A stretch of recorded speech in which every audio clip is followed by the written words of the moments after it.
Supreme court से मिली जीत को एक अध्यादेश ने हार में बदल दिया। अरविंद केजरीवाल के लिए इस हार को फिर से जीत में बदल पाना बेहद मुश्किल है, लेकिन हर संभव रास्ते के लिए हाथ पैर मार रहे केजरीवाल ने बैठे बैठे ये सोच लिया कि वो मोदी सरकार को इस अध्यादेश को कानून बनाने से रोक सकते हैं, और वह भी संसद में। लोकसभा में तो ऐसा कर पाना विपक्ष के लिए मुमकिन है नहीं। ऐसे में नीतीश कुमार के साथ बैठकर ये रास्ता निकाला कि बीजेपी को कानून बनाने से राज्यसभा में रोका जा सकता है, इसलिए कि बीजेपी और एनडीए के पास राज्यसभा में बहुमत नहीं है। नीतीश कुमार ने केजरीवाल को सहयोग देने का वादा तो कर लिया, लेकिन सवाल ये है कि क्या वे कांग्रेस को इसके लिए तैयार कर पाएंगे? क्या कांग्रेस खुलकर केजरीवाल के साथ जाएगी? केजरीवाल ने कहा कि विपक्ष को एकजुट होकर केंद्र की बीजेपी सरकार के इस तानाशाही अध्यादेश को संसद में हराना होगा। यदि राज्यसभा में ये बिल पास नहीं हुआ तो 2024 का सेमीफाइनल होगा और पूरे देश में संदेश जाएगा कि 2024 में बीजेपी की सरकार जा रही है। केजरीवाल इस मुद्दे पर दूसरे दलों का समर्थन पाने के लिए उनसे मुलाकात भी करेंगे। संख्या के हिसाब से देखा जाए तो एनडीए के पास लोकसभा में बहुमत है, लेकिन राज्यसभा में बहुमत से करीब 10 सीटें कम हैं। इनमें भी 2 मनोनीत सदस्यों की सीट खाली है। अगर बीजेपी इसे भर देती है तो सिर्फ 8 सांसदों की जरूरत पड़ेगी, और इस कमी को बीजेडी और वाईएसआर कांग्रेस के जरिए वे आसानी से पूरा कर लेंगे। इसलिए विपक्ष केजरीवाल के साथ जाकर अपनी किरकिरी कराने से बचना चाहेगा। विधायक पर वोटिंग के लिए कांग्रेस को भी अपना पक्ष स्पष्ट करना होगा, क्योंकि आम आदमी पार्टी को लेकर उसका स्टैंड क्लियर नहीं है।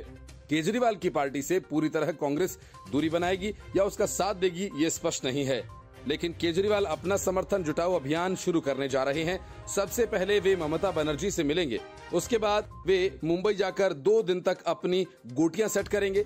लेकिन हकीकत है कि जिस तरह नीतीश कुमार का एकजुटता अभियान अधर में फंसा है, उसी तरह केजरीवाल का खेल भी अगर मगर में फंसता नजर आ रहा है, क्योंकि इसके लिए उन्हें कांग्रेस का पूर्ण समर्थन चाहिए, और कांग्रेस अगर तैयार हो भी गई होगी तो इसके लिए केजरीवाल को कड़े सौदेबाजी से गुजरना होगा। दिल्ली और केंद्र का झगड़ा पुराना है, और इसी झगड़े को लेकर केंद्र सरकार की ओर से 2021 में NCT of Delhi amendment bill लाया गया और ये संसद में पास हो भी गया। और इस एक्ट के तहत ये था कि दिल्ली सरकार को अपने हर बड़े फैसले पर दिल्ली के उपराज्यपाल की राय लेनी होगी। दिल्ली विधानसभा के बनाए गए किसी भी कानून में सरकार से मतलब एलजी से होगा। एलजी को सभी निर्णयों, प्रस्तावों और एजेंडे की जानकारी देनी थी। दिल्ली एलजी के बीच झगड़े और अधिकारों की लड़ाई का मामला सुप्रीम कोर्ट भी पहुंचा था, और जहां इसी महीने 11 मई को फैसला दिल्ली सरकार के हक में आया। सुप्रीम कोर्ट की बेंच ने सर्वसम्मति से फैसला दिया कि लोक व्यवस्था, पुलिस और भूमि जैसे विषयों को छोड़कर अन्य सेवाओं पर दिल्ली सरकार के पास विधायी तथा प्रशासकीय नियंत्रण है। Bureau report, news of India. केंद्र सरकार के अध्यादेश के खिलाफ सुप्रीम कोर्ट जाने की जगह अरविंद केजरीवाल दूसरे खेल में लग गए। विपक्ष को वो ये समझा रहे हैं कि सब साथ आ जाओ और राज्यसभा में इस अध्यादेश को कानून में बदलने से रोको, क्योंकि ऐसा करने से ये साबित हो जाएगा कि लोकसभा चुनाव में बीजेपी हार जाएगी। केजरीवाल अपने इस फॉर्मूले को लेकर निकल चुके हैं, लेकिन विपक्ष को एकजुट कर बीजेपी के खिलाफ खड़ा करने का जो काम करने में कांग्रेस के तलवे घिस गए, वो काम क्या केजरीवाल तलवे चाट कर पाएंगे? ये मुमकिन इसलिए नहीं लगता क्योंकि अब तक विपक्षी पार्टियों को ठेंगे पर रखने वाले केजरीवाल के साथ कौन क्यों दौड़ा आएगा। केंद्र के अध्यादेश को लेकर फरियाद कर रही आम आदमी पार्टी को उमर अब्दुल्ला ने करारा जवाब दिया। उमर अब्दुल्ला ने साफ कहा कि जो दूसरों के लिए खड्डा खोदता है वो उसी में गिरता है। दरअसल आम आदमी पार्टी के सांसद राघव चड्ढा ने केंद्र सरकार पर निशाना साधते हुए ट्वीट किया, लिखा कि आगे क्या?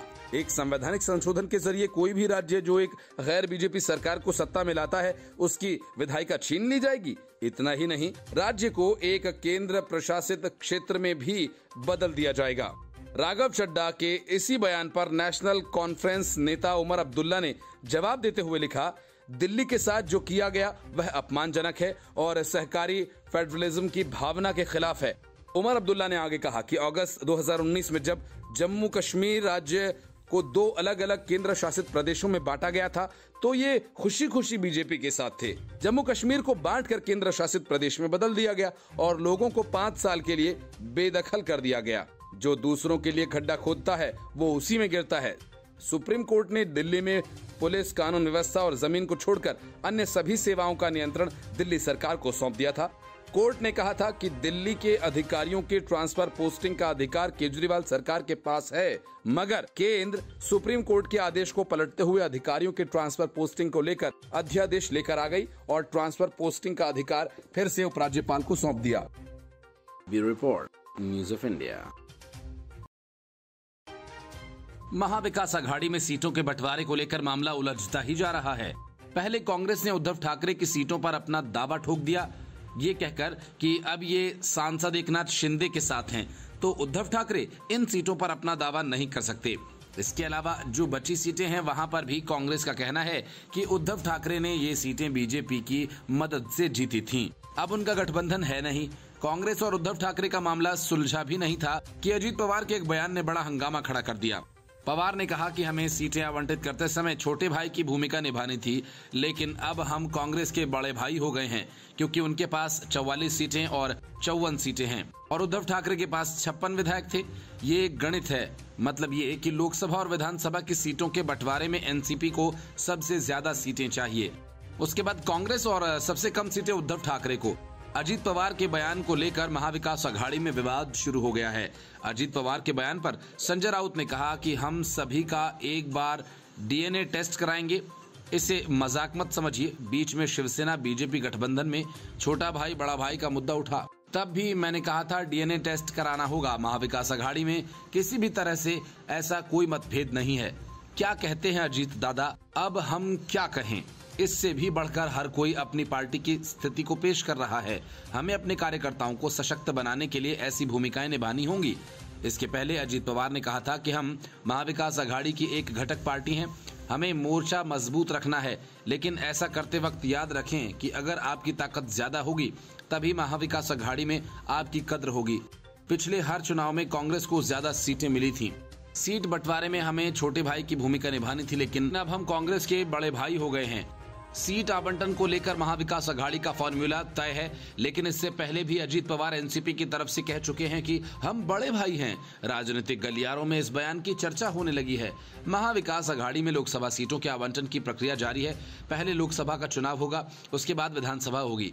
लोकसभा सीटों के बंटवारे को लेकर प्रमुख पार्टियों की बैठकें चल रही हैं।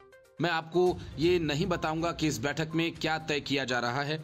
अजीत पवार के इस बयान पर नाना पटोले ने करारा जवाब दिया। नाना पटोले ने कहा कि हम जब बड़े थे तब भी हमने कभी घमंड नहीं किया, किसी को घमंड नहीं करना है तो वो उनका विचार है। कांग्रेस की विचारधारा घमंड की नहीं है, सबको साथ लेकर चलने की है और उसी विचारधारा से कांग्रेस चलेगी। किसको क्या कहना है वो उनका अधिकार है। इसके पहले संजय राउत और नाना पटोले में इस तरह एक दूसरे को नीचा दिखाते हुए बयान दिए गए थे। संजय राउत और अजीत पवार में भी इस तरह की जुबानी जंग चली थी। तब अजीत पवार ने कहा था कौन संजय राउत, और अब एक बार फिर नाना पटोले और अजीत पवार आमने सामने खड़े हैं। Bureau report, news of India. Delhi में ट्रांसफर पोस्टिंग इंडस्ट्री चलाने में नाकाम रहे अरविंद केजरीवाल उस विपक्ष को अपने साथ जोड़ने निकले हैं जिन्हें भ्रष्ट और घोटालेबाज बताकर अपना गला बैठा चुके हैं। लेकिन केजरीवाल को अब जरूरत पड़ी तो अपने भ्रष्टाचार और घोटालों को छिपाने के लिए विपक्ष का सहयोग लेने निकल पड़े। केजरीवाल के इस भागदौड़ का नतीजा क्या होगा ये कहा नहीं जा सकता है, लेकिन बीजेपी ने ऐसा दांव चला कि केजरीवाल को सहयोग देने की कोशिश करने वाले भी अपने पैर पीछे खींच लेंगे।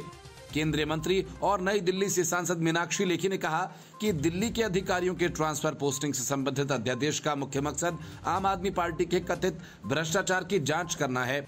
मीनाक्षी लेखी ने कहा अध्यादेश आप द्वारा किए गए भ्रष्टाचार की जांच के लिए लाया गया है। उनका यह बयान अरविंद केजरीवाल के उस बयान के बाद आया जिसमें वो सुप्रीम कोर्ट के द्वारा आप सरकार को दिए गए अधिकार के खिलाफ केंद्र द्वारा लाए गए अध्यादेश का विरोध करने के लिए विपक्ष के नेताओं का सहयोग लेने की बात कह रही हैं। मीनाक्षी लेखी ने कहा कि दिल्ली की प्रशासनिक और कानूनी स्थिति दिल्ली को केंद्र शासित प्रदेश बनाती है। इस बात को जानते हुए भी दिल्ली के सीएम अपने तानाशाही रवैये के कारण स्वीकार करने के लिए राजी नहीं है।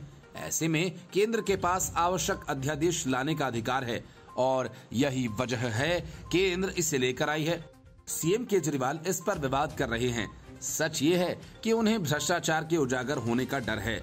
दिल्ली में अधिकारियों के ट्रांसफर पोस्टिंग को लेकर केंद्र द्वारा लाए गए अध्यादेश का विरोध करने के लिए सहयोग मांगने की बाबत सीएम केजरीवाल एनसीपी के सुप्रीमो शरद पवार और उद्धव ठाकरे से इसी सप्ताह मुंबई में मुलाकात करेंगे। अरविंद केजरीवाल उद्धव ठाकरे से 24 और शरद पवार से 25 मई को मिलेंगे। इस मसले पर बिहार के सीएम नीतीश कुमार ने दिल्ली के सीएम अरविंद केजरीवाल से मुलाकात के बाद अध्यादेश लाए जाने के खिलाफ अपना समर्थन देने का भरोसा दिया। Bureau report, news of India. Yogi Adityanath के निशाने पर अब यूपी में चलने वाले अवैध मदरसे हैं, जिन पर सरकार की गाज गिरना तय है। यूपी में 8,441 मदरसे अवैध पाए गए थे, लेकिन अब बड़ी खबर यह है कि इनमें से 400 मदरसों को विदेशी फंडिंग मिलती है। नवंबर 2022 में मुख्यमंत्री योगी आदित्यनाथ की सरकार ने मदरसों का सर्वेक्षण कराया था, जिसमें 8,441 मदरसे अवैध मिले थे। अब परीक्षाएं खत्म हो गई हैं, ऐसे में राज्य का अल्पसंख्यक विभाग कार्रवाई में जुट गया है। अधिकतर मदरसा संचालकों ने जकात को ही अपनी आय का प्रमुख स्रोत बताया था।